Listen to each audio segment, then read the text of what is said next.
Хаумахар, Хайлекис, добрый вечер, уважаемые друзья. Мы находимся в культурном центре Залесной города Казани. И сегодня мы проводим мастер-класс в рамках нашего грантового проекта Фонда культурных инициатив при президенте Российской Федерации, нашего этнопроекта «Башкирская сокровищница Милли». Непосредственно сегодня здесь присутствуют участники творческой декоративно-прикладной студии «Мозаика» культурного центра Залесной во главе с руководителем народной творческой студии Раиды Фагимовной Ильиновой, которая сегодня поделится секретами мастерства по изготовлению традиционного башкирского нагрудного украшения изю. В целом эти нагрудные украшения называются, независимо от их типа, называются тушельдерек, нагрудник. То есть различные типы нагрудных украшений. В данном случае работа по изготовлению изю. И, пожалуйста, Раида Фагимовна, вам слово для наших слушателей, для наших подписчиков, для всех, для вас. Пожалуйста, вам слово. Здравствуйте, Исян Мессис, Хаумахагыс. Вот на 3 языках аж с вами поздоровалась. Сегодня у нас мастер-класс по изготовлению башкирских нагрудников. Башкирские нагрудники, они бывают разные, да, в зависимости от местности, как сказал наш Тимур Зирякович. Вот перед вами я могу даже вкратце показать. Это у нас тип муенса. Почему называется муенса? Муен в переводе это шея, да? Через шею одевается вот такие объемные большие нагрудники, весом доходили до 6 килограмм, состояли из украшений, из серебряных украшений, из элементов чулпы, сережек. В общем, все богатство, всю красоту нашивали на эти нагрудники. Но это не только для красоты нагрудники, да? Как вы думаете, для чего они еще использовали? Защиты. Да, оберег, защита. Но еще надо учесть такой момент, да, все-таки были войны, и мужчины уходили на войну, и это как в виде кольчуги даже можно, да, вот женщины на себя, вот эти монеты, например, настоящие монеты, вот не пробьют же, да, например, пуля.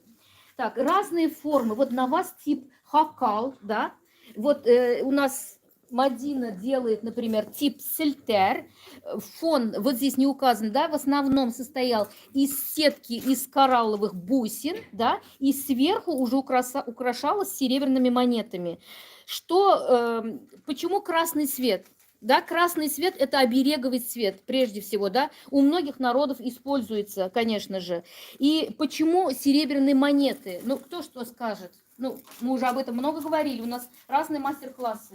Серебро – это защита, да, вот магическую силу для людей тех времен, да, скажем, к серебру относили вот магические свойства. А звон серебра также, да, ну, как отпугивающий, да, вот от злых духов как бы оберегали, грудь защищала, да. А еще, я, помните, говорила, да, древние башкиры, например, верили, что душа у человека находится в области щитовидной железы, поэтому вот именно вот эту область закрывалась, да, и тем более, вот это как бы, да, где щитовидная железа, и оберегали, защищали именно грудь, как бы душу защищали, человека защищали. И, как нам тоже стало известно, вот эти нагрудные украшения, головные уборы, в целом костюмные комплексы, да, они являлись своего рода паспортом человека. Как да, культурный код да, то есть, что этот паспорт нам говорил? Этот паспорт говорил о том, что насколько человек, как говорится, зажиточный ли он, да, бедный, из какого сословия, из какого рода, племени, так скажем, да, то есть можно было понять, кто перед вами находился, то есть или это госпожа, или это какая-то, значит, простолюдинка, да, то есть можно было понять, так скажем, из какой местности она даже по вот этим украшениям, то есть там с севера, с юга, с востока и так далее, да. То есть, опять-таки, отличались эти украшения даже у жителей, тех, кто жили в горной части.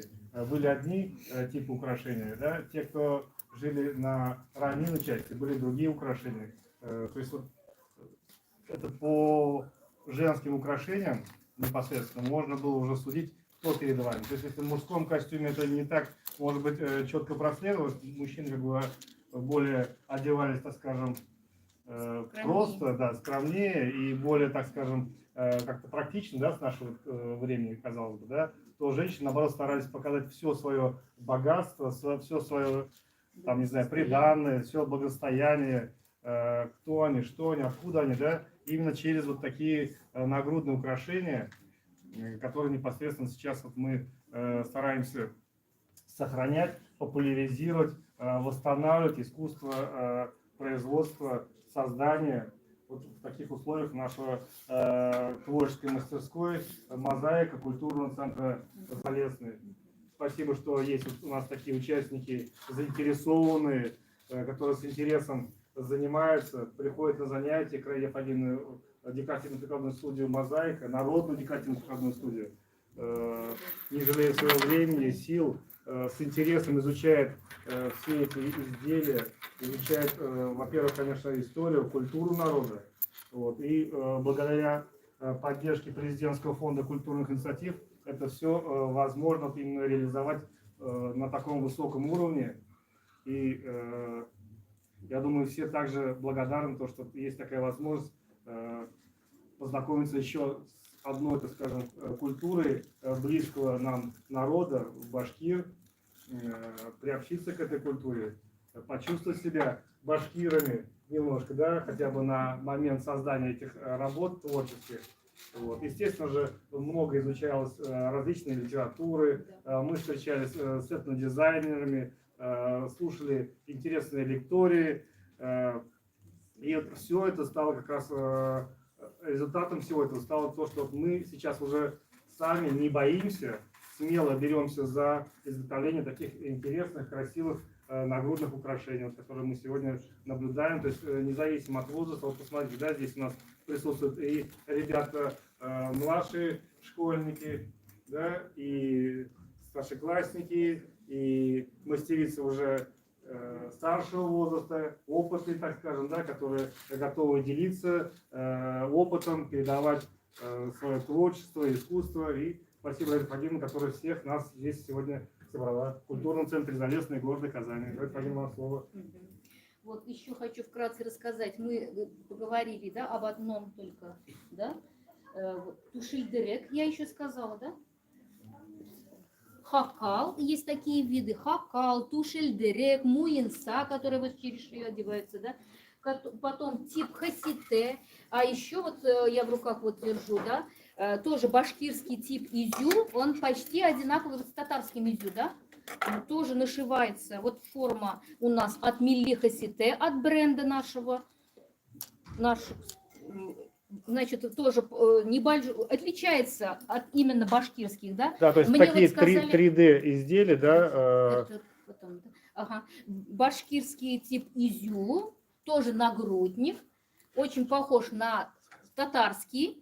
И такие изю, сказали мне, вот в Бакалинском районе, да, еще в каких-то районах бытовали. То есть они почти одинаковые с татарским, схожие. Тут тоже нашивается. Вот сегодня мы нашиваем на свои нагрудники, да, вот такие, вы можете вот поближе показать, такие украшения, это настоящие копии украшений 18-19 века, это реплики, 3D реплики, которые напечатал нам Милли Хасите, Да, бренда. на современных 21 века 3D принтерах это Да. все печатается, то есть это очень уникальная технология. Вот можете вот посмотреть, смотрите, удивительно. Когда удается на современной такой технике, аппаратуре создавать те образцы украшений, которые традиционно бытовали. Вот все это стало возможным благодаря именно вот президентскому фонду культурных инициатив, именно выигранному нашему гранту, да. И вот такой красотой, как бы, мы познакомились, изучили подробно башкирскую культуру, да. Вообще народный костюм любого народа, да, он очень уникален, очень интересен. башкирский костюм в целом вообще он уникален тем, что именно многослойная одежда присутствует, да, Тимур Зирякович? Именно вот в башкирском народе. Ну, да, то есть... Тут вот платье, например, кульдек, да, потом несколько платьев таких прям друг на друга надевалось, да? Елян. Да. Потом сверху жилен вот у девочек можно посмотреть, и обязательно черного цвета, и тоже богато украшалось вот монетами сверху. Это вот Иля. На голове, значит, кашма, вон там на столе тоже, да. Или в сельских местностях, значит, вот на девочку можно увидеть, да, такие платки красно-белые, они назывались французскими платками. Это вот французская мануфактура, которая уже до России дошла. Вот можете посмотреть, вот эти платки называются французскими. Вот такие удивительные изделиями можно... Вот, кстати, можете подробно рассказать, Диана, как мы делали вот эти изюмы. Мы уже столько времени, да, изготавливаем, и мы уже дошли до такого процесса, вот они завершаем уже процесс. У нас в итоге, вот, кстати, покажите, пожалуйста, нашу выставку, да, это все сделано, ну, многое сделано руками наших участников народной творческой мастерской, да, жизнелюбами нашими. И старшей группа, это группа «Спутник» народной творческой мастерской. Это все изготовлено руками наших юных мастериц. Ну и старшего поколения тоже, да. Вот такие уникальные, красивые изделия, мы можем гордиться. Это выставочные образцы. Пожалуйста, любой человек, любой житель города, гость города Казани может приехать и к нам в культурный центр и ознакомиться с нашими экспонатами. В свободном доступе можно прийти в любое время, вот полюбоваться, посмотреть. А если кто желает, пожалуйста, можете присоединиться в наши ряды и также изготовить вот такую красоту. Вот, давайте расскажите, пожалуйста, как мы это делали. Расскажите, пожалуйста, как мы, из скольких частей это состоит? Вы же это делали с руками. Хасите состоит в основном основа изю. Это изю. А хасите это вы делаете, потому что вот поэтому. Поэтому я маленько. Изю делается в основном из три основы должно быть. Снизу должна быть плотная ткань и еще ткань, и вот сверху уже само наглядное. И сверху туда пришивается тесьма.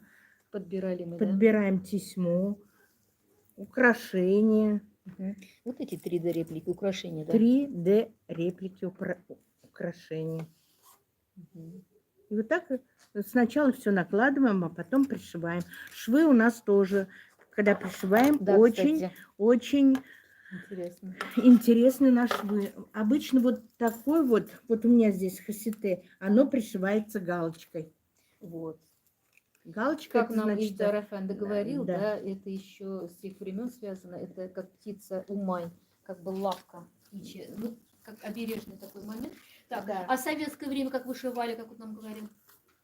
Сначала одним, да, стежком, потом двумя начали, именно двумя, когда вот монета, почему так пришивается, да? Именно когда пришивается с 3 стежками в виде лапки, тогда только вот прилегает хорошо вот эта монета, и его аккуратно можно и расшить. Как мы уже говорили, вообще, почему они поверх вот так вот нашиваются, да? Вот можно поближе показать.